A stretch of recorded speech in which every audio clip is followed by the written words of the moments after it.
प्यारे बच्चों, इसके पूर्व हमने गतिविधि 1 और 2 पर कार्य किया। आगे हम गतिविधि 3 और गतिविधि 4 को करेंगे, जिसमें मुझे क्या करना है या सर्वेक्षण के लिए स्थानों की हम पहचान कैसे करेंगे। साथ ही साथ गतिविधि 4 में हम जानेंगे कि जैव विविधता अवलोकन के लिए भ्रमण का समय निर्धारित कैसे करें। तो आइए जानते हैं हम गतिविधि 3। आप यह तय करें कि जैव विविधता का विवरण तैयार करने के लिए किन स्थानों पर जाएंगे। उदाहरण के लिए विद्यालय के आसपास का क्षेत्र हो, जल निकायों के आसपास, अपने घर के पास, खेतों या पार्कों या बगीचों या नर्सरी के आसपास, किसी धार्मिक स्थान के पास और बाजार के निकट। यदि आप अपने अवलोकनों या आपके द्वारा एकत्र की गई जानकारी की जांच करना चाहते हैं तो आपको शीघ्रता से उन क्षेत्रों तक पहुंचना चाहिए ताकि आप समय से वापस आ सकें।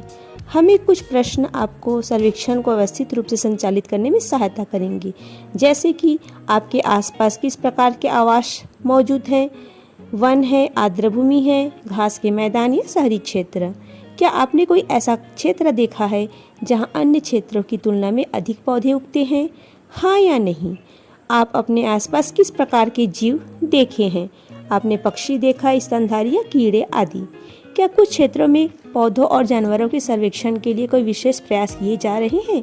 उदाहरण के लिए कुछ प्रजातियों का संरक्षण या क्षेत्र में प्रवेश के लिए अनुमति प्रदान करना जैसे कदम उठाए जा रहे हैं।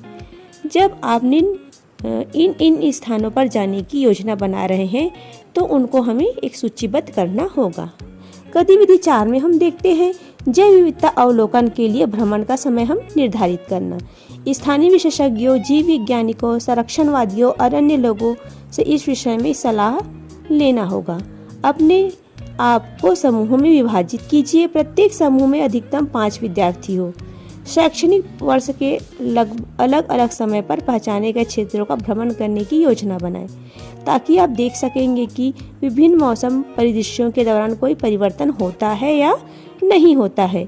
भ्रमण पर जाने के लिए एक समय सारणी भी बनाना होगा जिसे हम तालिका के माध्यम से अंकित कर सकते हैं कि जैव विविधता विवरणिका के लिए भ्रमण की जाने की समय सारणी। आवश्यक उपकरणों और सामग्रियों जैसे दूरबीन, आवर्धक कांच, कैमरे, क्षेत्र पथ, प्रदर्शक, फील्ड गाइड, नोटबुक आदि भी हम साथ में ले जा सकते हैं। पौधों, कीटों, पक्षियों और अन्य सजीव वस्तुओं का अवलोकन कर सकते हैं। पहचाने गए स्थानों पर जाएं और उनका अन्वेषण कीजिए। धन्यवाद।